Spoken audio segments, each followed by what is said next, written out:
Hey everybody, what's going on? And welcome to Guns N' Roses Central, and it's time for another episode of Guns N' Roses True Story. So today we're talking about the song Catcher in the Rye. Now Catcher in the Rye dates back to the late 90s. Now the song was written by Axl Rose, Tommy Stinson, Dizzy Reed, Robin Fink, and Paul Tobias. So there was a lot of writers on this song, and it's actually one of the longer songs off of Chinese Democracy, clocking it at almost 6 minutes in length. So Catcher in the Rye is really famous on Chinese Democracy because Brian May of Queen actually played on the demo of the song back in 1999. In fact, it was rumored as far back as 1999 that Brian May was going to be replacing Slash when Guns N' Roses toured, according to Metal Edge. Following the rumors that Brian May was going to be touring with Guns N' Roses, a spokesperson for Brian May said it's highly improbable that Queen guitarist will join Guns N' Roses in any capacity. The notion was echoed by GNR's manager Doug Goldstein, who said there haven't been any conversations like that.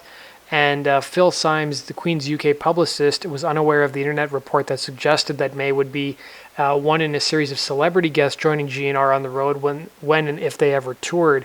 And this was published back in 1999. And it says, "I was just with Brian last week, so I think you never know," Symes says.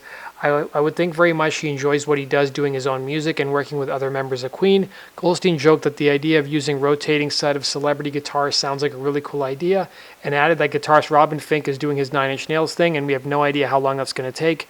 Goldstein said that Axl Rose is currently laying down vocals for the long-awaited album, and there's no tentative release date planned. Now, it was reported as far back as March of 2000 that Brian May would be guesting on the next GNR record. So a spokesperson for GNR confirmed to MTV News that the Queen guitarist Brian May did indeed spend more time recording with Axl Rose late last year. Brian spent a week with the singer, the spokesperson said. They recorded several songs worth of material, but we have no idea what's going to end up on the end product. Rose had told MTV's Kurt Loder last November that he had planned to work with Brian May. And the same year, Brian May did an interview where he talked about Axl Rose. So he was asked, when is Guns N' Roses thing coming? Is that going to be out soon? To which Brian May said, yeah, well, it's a long time project. They've been really from the inception. I think it's 5 years since they started making the record, but they have made many, many tracks, and they've chosen just a few that they want on the first record, and I think it's very good stuff. I'm very impressed with Axl singing. He's singing fantastically. I mean, he's got a very unique sound and style. And he said, yeah, it's very passionate and very exciting, and I was happy to play some stuff on that. I think it will be out. They talked about a spring, I think, late spring probably, and then maybe they can tour in the summer. So prior to the release of Chinese Democracy, it was revealed that Brian May would actually not be showing up on Chinese Democracy. So Queen's guitarist Brian May had spoken of his disappointment of hearing rumors that his guitar part recorded for the Guns N' Roses song Catcher in the Rye had been left off the finished album. So in 1999, May recorded a part for the album track Catcher in the Rye, but recently heard rumors that his contribution had been cut from the final album mix. Responding to a fan who had suggested that his part had been dropped on BrianMay.com, the guitarist said, well, it's a shame. I did put quite a bit of work in, and I was proud of it. May said he wasn't angry with Axl Rose for potentially dropping the part, though he said, I could understand if Axl wants to have an album which reflects the work of the members of the band as it is right now. So Craig Duswalt, who was Axl Rose's personal assistant during the Use Your Illusion tour, actually talked about the time that Brian May recorded with Axl in 1999. In his book, he said, one of my favorite Brian May moments happened after a tour. Axl was recording Chinese Democracy, and he had asked Brian to lay down some guitar tracks for the new album. Brian was honored. My wife Natasha and I were invited to dinner at Axl's that night with Brian, and we got to hear all the new songs recorded over the past few days before they were ever finished songs. So Axl explained why Brian May wasn't on the actual finals recording of the song in a chat he did with Here Today Gone to Hell in 2008. He said there's a few reasons, and none of them all that big, and definitely not in spite or to slight anyone. First off, obviously I knew people liked the song, but the Brian appreciation really only showed up in force publicly after we had moved on in Guns. In fact, not many seemed to care, and most comments were aimed at why Slash, in their opinion, should be there. Brian's solo itself is a personal favorite of mine, and I really couldn't understand, as he's such a rock legend, why it wasn't openly appreciated more at the time. In actuality, all that feel and emotion referred to now had a lot to do with Sean and I and the parts I chose out of Brian's different runs, versions, practice runs, etc. to make sure we had those elements in one version. It's entirely constructed from edits based around one specific note that Brian hit in a throwaway take. And though Brian seems to have warmed a bit to it, at least publicly, he was unfortunately none too pleased at the time with our Homeware handle work. I remember looking at Brian standing to my left and him staring at the big studio speakers, a bit aghast, saying, "But that's not what I played." Sean, Bevan, and I were not in any way trying to mess with Brian. We just did what we had to do and then try and do our best to stand up for our decisions. So if you guys want to hear Brian May's version of Catcher in the Rye, it's up on YouTube and I've linked to it down below. So Axl explained the inspiration behind the song Catcher in the Rye in a 2008 fan chat on HereTodayGoneToHell.com.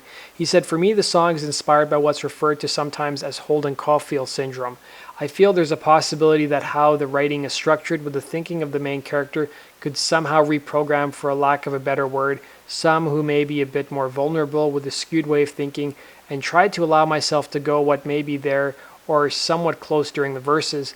I think for most of those lines are enjoyed as just venting, blowing off steam, humor, and some type of entertainment where it may be where maybe how others seriously live in their minds. The bridge before the solo is an artistic interpretation of an institutionalized mind. The outro is a tribute to John Lennon as an indictment of the author for writing what I feel is utter garbage, and I agree wholeheartedly with that it should be discontinued as required reading in schools. That's my take. I could completely be wrong. I do realize that the song and the title could have the next poor soul reading the book and feeling inspired to make an unfortunate statement. So there's the catch, I guess. When I came up with the focus, I got a call from the director of Imagine wanting a bunch of money to make a documentary, had a guy sending me strange packages about Lennon and serial killers, etc., and the web started calling me a Salinger without knowing what I was writing. I figured I was on the right track, at least for the song." So Bumblefoot has also talked about the song as well. He's been known to be a huge Brian May fan, and he said that in past interviews. So here's Bumblefoot had to say about Catcher in the Rye. So in 2009 interview, he said, "Brian May had done a whole lot of tracking for the album that unfortunately wasn't used. Brian had recorded a solo for Catcher in the Rye years ago, and I had done some takes later on, and I guess they chose to go with the stuff that I put down, which actually I feel a little guilty about. You know, Brian May is definitely someone who is, we are not worthy of status. Brian, if you read this, you're welcome to play anything you want on one of my records. In fact, I won't play guitar at all, and you can play all the guitars. That would be fine with me." He also said in a 2010 interview, "I see them singing along to all the new songs, and that's good. I like that certain ones stand out for people, like Catcher in the Rye, for instance. There's so much going on, and it's a beautiful song with so many nice melodies in there. And speaking of Yes, one of my favorite Yes albums is Going for the One, and things going on at the end of Catcher in the Rye remind me a lot of the title track off that album. It just keeps on going and coming around again and building and saying more. There's improvising on it, and the guitars and vocals sort of dance around with each other, and that's effing cool." So the first time Catcher in the Rye was ever performed live was in Osaka, Japan in 2009, and it's been played several times on the Not in This Lifetime tour. It's a song that they bring out every once in a while, but it's definitely not played as frequently as some of the other standards on the set list. So let's see where the song ranks on the Best to Worst Guns N' Roses song list. So it was ranked number 26th on Spin.com. They said it's easy to picture Axl empathizing with J.D. Salinger and his most famous protagonist, even before he disappeared from the public eye for the better part of 2 decades. But ironically, Catcher was meant as something of a takedown of Salinger's definitive work, utter garbage. He called it in a 2008 online chat, explaining that the song's outro was written as a tribute to John Lennon after seeing a program about the assassin and Salinger's devotee, Mark David Chapman. It's a rare GNR expression of sympathy for the victims rather than the abusers, and one of the band's most compassionate overall songs, demonstrating more humanity in a stretch of Oasis. Meanwhile, Medium.com ranked it quite a bit lower, ranking it 42nd. They said it's just as easy to think that Axl sees himself as a modern-day Holden Caulfield calling bullshit on the phonies of the world, as it is to imagine he's never even cracked the book that's the favorite of the too sarcastic for their own good high schoolers everywhere. Sup. Best moment the song suffers from is the usual CD problems, 10 pounds of half-formed musical ideas stuffed into a 5-pound sack, but the Na Na Na pre-chorus holds down a solid anthem in the GNR canon. So that does it for this episode of Guns N' Roses True Story. I hope you guys enjoyed this. Put your comments down below. This is definitely one of my favorite songs off Chinese Democracy. I think it's a shame that Brian May's guitar parts were removed from the actual final version. But you can leave your comments down below. Let me know your guys' thoughts. And be sure to follow me on Facebook and Twitter. The links to my social media channels are down below. And you guys can also go support my channel on Patreon. The link to my Patreon page is also down below. Thanks for watching and have yourself a good one.